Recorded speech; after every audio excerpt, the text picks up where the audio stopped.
Could we someday be vaccinated against deadly tumors? Here's a look at the past, present and future of cancer vaccine research. CNN. Thought of a vaccine might conjure up memories of that flu shot you get each year, or taking your kids to get their immunizations against polio or measles. Cancer rarely comes to mind when most people think of vaccines, but that appears to be changing. Over several decades, cancer vaccines have emerged as a form of immunotherapy, a treatment approach that stimulates or restores the body's own immune system to either help prevent cancer from developing or help treat an existing cancer. The HPV vaccine is among the best-known cancer preventive vaccines. It helps prevent human papillomavirus infections. Certain HPV infections are associated with cervix, vagina, vulva, penis, anus, rectum, and head and neck cancers. As for cancer treatment vaccines, the first to be approved by the Food and Drug Administration in the United States is Provenja Cyfalusa, which harnesses a patient's own immune system to attack cancer cells. The vaccine is approved for use in some men with prostate cancer.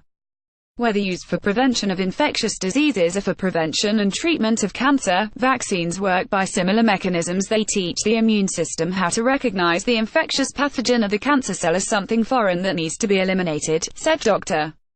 Dmitry Zamarin, a cancer immunologist at Memorial Sloan Kettering Cancer Center in New York who researches vaccines.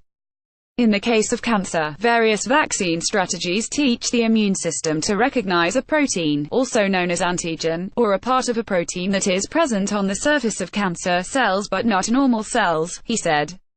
By targeting these proteins, the immune system can specifically eliminate cancer cells while leaving normal cells intact. Here's a look at the past successes and failures of cancer vaccine research, and where the future of research is heading. 19th century. The father of immunotherapy. In the 1890s, the man who is considered the father of cancer immunotherapy noticed something in his cancer patients that would forever impact the course of cancer research. Dr. William Coley observed that feverish infections in some of his cancer patients, such as bacterial skin infections, were sometimes associated with the cancer regressing. To test this, Coley concocted a mixture of bacteria. He used a cocktail called Coley's toxins to create infections in his cancer patients in an effort to trigger their immune systems to attack not only those bacterial infections but other parts of the body that appeared foreign, such as a malignant tumor. Coley described these cases in a study published in the American Journal of the Medical Sciences in May 1893. One was a 35-year-old Italian man diagnosed with sarcoma of the neck and tonsil. In the study, Coley detailed how the man's tumor was injected with streptococcal bacteria that caused a skin infection called erysipelas. The patient's temperature rose to 105 degrees Fahrenheit as the skin infection appeared on his neck and gradually extended over his face and head, Coley wrote. Then, the tumor of the neck began to break down on the second day, and discharged until the end of the attack. The discharge was not pus but resembled the caseous material of the tubercular gland, he wrote. At the end of 2 weeks the tumor of the neck had disappeared. Meanwhile, the patient's tonsil tumor appeared smaller, but the reduction in size was not as significant, Coley noted. Despite that case and others, Coley's toxins were not widely accepted as a possible cancer treatment option for years to come. 1920s-30s. A turn of opinions. Basically, no one understood the mechanism, said Jill O'Donnell to me, Chief Executive Officer and Director of Scientific Affairs of the Cancer Research Institute in New York. In other words, no one knew exactly how Coley's toxins were related to a reduction in tumor growth. Making matters worse, the toxins were a crude mixture of bacteria, O'Donnell to me said. There was no standardization, so every batch was somewhat different, and some were more potent than others, so you got a variability of response, she said. Some patients responded, and some didn't, and no one understood why. And then radiation was discovered, she said. So radiation became kind of the new treatment du jour as a way to treat cancer. It produced more reliable results than Coley's toxins could, and that contributed to it being more widely adopted as a cancer treatment. By 1920, Coley's research received serious resistance from the Bone Sarcoma Registry, whose role was to standardize the diagnosis and treatment of bone cancers. Members of the registry believed that Coley's toxins were ineffective, dismissing his ideas. According to a paper published in the Iowa Orthopedic Journal in 2006, then, the Journal of the American Medical Association, which had criticized Coley's work, published an editorial in 1934 suggesting that his immunotherapy approach might warrant further research. Although Coley first employed the vaccine of Streptococcus erysipelas in inoperable malignant conditions as early as 1893, a satisfactory explanation of the therapeutic mechanism has not yet been advanced, the editorial began. It ended with further studies on the effect of powerfully antigenic substances in inoperable malignant conditions or as a postoperative measure in attempting to combat recurrence seem to be indicated in the light of the accumulated evidence. 1950s-70s repurposing a tuberculosis vaccine. Coley's daughter, Helen Coley Nortz, founded the Cancer Research Institute in 1953 to revive the research that her father started. Helen was convinced that the medical community had dismissed her father's work prematurely, O'Donnell to me said. Around that time, cancer immunologist Rive Lloyd Old and other researchers began investigating incorporating the tuberculosis vaccine Bacillus calmette-guerin, or BCG, into an experimental cancer treatment approach. In a study in the journal Nature in 1959, Old and his colleagues describe how the growth of sarcoma tumors transplanted into mice was inhibited if the mice were infected with BCG. For the study, the mice were either implanted with solid tumors or injected with cancer cells at various intervals after being injected with BCG. The researchers found that the BCG infection still appeared to protect the mice against tumor growth even if tumors developed 67 days after the mice received the BCG injection. The tumors in Bacillus calmette-guerin infected animals developed normally for the first 7 to 10 days and then began decreasing in size after the second week, the researchers wrote in the study. BCG has since been developed as an immunotherapy to treat bladder cancer. Once put directly into the bladder through a catheter, BCG can activate the body's immune system cells and attract them to the bladder, according to the American Cancer Society. In 1971, Old was appointed the Cancer Research Institute's medical director, and in the years to come, he and other researchers continued to advance cancer vaccine research with many other studies. However, some of those studies were not as successful as others. 1980s-2000s turning a spotlight on antigens with vaccines, researchers typically try to stimulate the immune system to attack cancer cells by giving the immune system targets to go after. Those targets, found on the surfaces of cancer cells, are called antigens. But normal cells in the body also sometimes sport the same antigens as cancer cells. When that happens, the immune system can attack a patient's own body, not just the cancer, causing the vaccine to fail and even turn deadly. The history of cancer vaccines has been riddled with a lot of failures, O'Donnell to me said, and many of those failures happened in the 90s and 2000s. To address this issue, Old started to examine cancer-specific antigens as part of the Cancer Vaccine Collaborative, a joint research initiative established in 2001 between the Cancer Research Institute and the Ludwig Institute for Cancer Research. Many people thought things like vaccines had been tried and failed, and he kept on saying, but they've never been tried in the right way, O'Donnell to me said of Old, who died of prostate cancer at age 78 in 2011. I think vaccines are coming back, she said.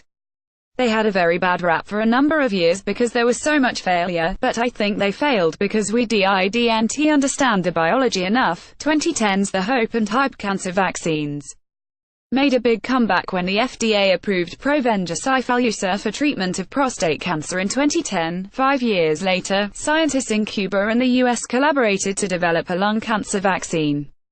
Their early trials suggested that the treatment could help patients younger than 62, on average, 11 months longer than those who did not receive the vaccination. In 2016, researchers found that a personalized cancer vaccine created with patients' own acute leukemia cells may be protective against disease relapse. They published their findings in the journal Science Translational Medicine. The researchers tested the vaccine in 17 acute myeloid leukemia patients who had received chemotherapy. The vaccination was found to be well tolerated, and after receiving it, 12 of the patients remained in remission for an average of 4 years and 9 months. The majority of cancer vaccines will not be clinically effective on their own. They probably need to be combined with other agents that deal with the immunosuppressive milieu around a tumor, such as checkpoint blockades or another type of treatment, said O'Donnell to me, who was not involved in that study. We've learned that every person's tumor, even if it's all breast cancer or all colon cancer, all have their own antigens, or the markers that the immune system see that are very personalized to that individual patient, she added. Though some studies have shown certain cancer vaccines to be effective, other cancer vaccine trials have not been as successful. For instance, the company Celldex Therapeutics announced in 2016 that a phase 3 study of a cancer vaccine candidate for glioblastoma, the aggressive type of brain cancer that Sen. John McCain was diagnosed with last year, was unlikely to reach statistical significance for overall survival in patients with minimal residual disease. That study was discontinued. Though no safety concerns were identified, a separate prostate cancer vaccine candidate failed to improve patient survival in a phase 2 clinical trial, the company CureVac announced last year. Those are just a couple of examples of failed cancer vaccine studies. Yet as research continues to move forward, scientists are turning their attention to personalized cancer vaccines, which means the vaccine could be tailored to the specific cancer cell mutations within an individual patient. We have learned to recognize that the most optimal targets for vaccines are the tumor proteins that have resulted from mutations in the tumor DNA, said Memorial Sloan Kettering Cancer Center's Zamarin. With advancement in the DNA sequencing technology, we have recently seen the emergence of personalized cancer vaccines, he said. In the future, we will likely see an explosion of such strategies, which will also most effectively be used in combination with other drugs targeting various mechanisms by which tumors escape the immune system. The idea of personalized cancer vaccines seemed like complete science fiction a few years ago, but seems more possible as research evolves, said Dr. Seth Pollack, assistant member of the Clinical Research Division at the Fred Hutchinson Cancer Research Center in Seattle and an assistant professor at the University of Washington. To make a personalized cancer vaccine, you need to look at the genetic changes that have specifically happened in your cancer and very quickly make a customized vaccine specifically designed for you. With this sort of approach, any cancer patient could have a custom-made vaccine to treat or prevent recurrence of their cancer, Pollack said. We have been doing a lot of work using vaccines for certain types of sarcoma, rare cancers that frequently affect young people. This approach seems to have a lot of promise in this population, he said.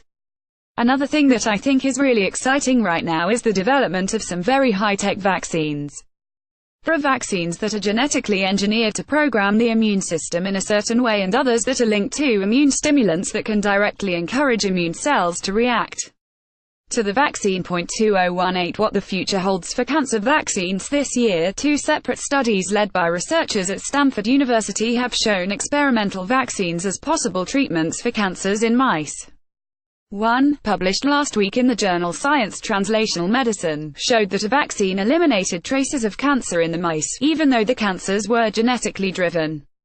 The study involved experiments on hundreds of mice genetically engineered to develop lymphoma, melanoma, colon and breast cancers. In one of those experiments, among 90 mice treated with the vaccine, only 3 had tumors occasionally recur, the researchers found. When it didn't work in the few mice that it didn't work in, we could redo the treatment and make it work still. So the escaping tumors were not resistant to this treatment. They were just getting away from the immune response by chance, said Dr. Ronald Levy, a professor of oncology at Stanford University and lead author of the study. The researchers developed the vaccine to target antigens on the tumors in the mice. The researchers noticed that the vaccine was able to race against genetics in eradicating the cancer even though the mice were engineered to develop the disease, Levy said. Still, it's important to say that this was conducted in mice in the laboratory, he said. We plan an initial clinical trial in human patients with low-grade lymphoma. This is partly because so much of our mouse experiments were in lymphoma and partly because lymphoma is the cancer of the immune system. As for the other Stanford study, published Thursday in the journal Cell Stem Cell, researchers found a cancer vaccine developed with induced pluripotent stem cells to be effective in preventing the growth of breast, lung and skin cancers. Induced pluripotent stem cells are adult cells that have been genetically reprogrammed to an embryonic stem cell-like state, and those cells in the vaccine had antigens similar to those in the cancers. The researchers injected dozens of young adult female mice, 6 to 8 weeks old, with the vaccine. 4 weeks later, they injected the mice with cancer cells. The researchers monitored tumor growth in the mice over the course of 4 weeks. At 4 weeks, the researchers found that the tumors in the mice that were vaccinated were shrinking while the tumors in those that were not vaccinated grew. Before cancer is even developed, we gave the immune system a chance to be activated to target potential cancer cells. So that's the entire idea behind our study. You provide the immune system with a broad panel of possible antigens that could be on your future cancer cells, so you already have the immune system ready to go, so that whenever these cells start popping up, you can start attacking them, said Dr. Nigel Corman, first author of the study and a postdoctoral fellow at Stanford University School of Medicine. The mouse immune system is not the same as the human immune system, so it will be interesting to see if whatever we found in mice will translate to humans, he said, adding that the researchers now are setting up those preliminary studies in humans.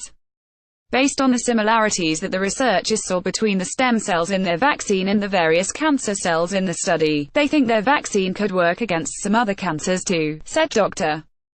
Joseph C. Wu, a professor of medicine and radiology at Stanford and senior author of the study.